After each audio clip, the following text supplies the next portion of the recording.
Sud Radio Conseil de famille.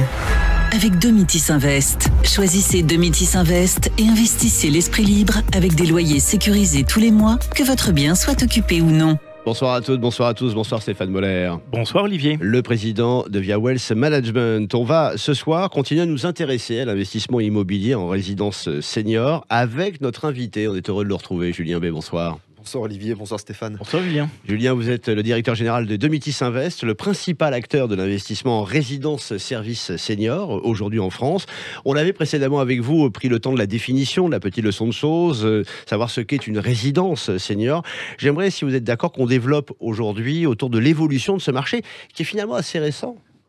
Oui, vous avez raison Olivier, c'est un marché qui connaît un essor récent très dynamique, qui devrait permettre de tutoyer normalement le seuil des 1000 résidences à l'horizon 2024-2025, avec d'ores et déjà un nombre de logements disponibles en France qui a plus que doublé sur les 5 dernières années.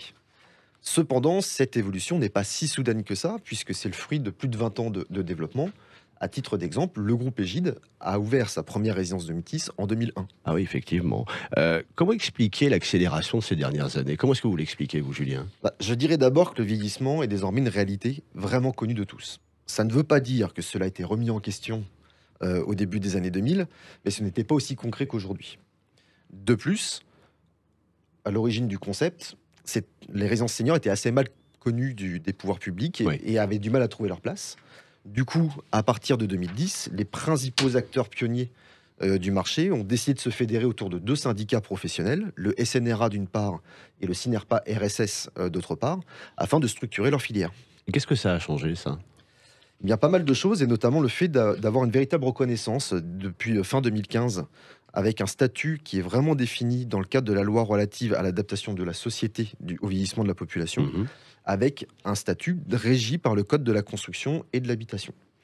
De plus, depuis fin 2019, il y a un label Visea qui a été mis en place. C'est une certification qualité qui est déployée avec le concours de l'AFNOR. On l'a bien compris, les mœurs ont changé, ont évolué, la filière s'est structurée, vous l'avez souligné.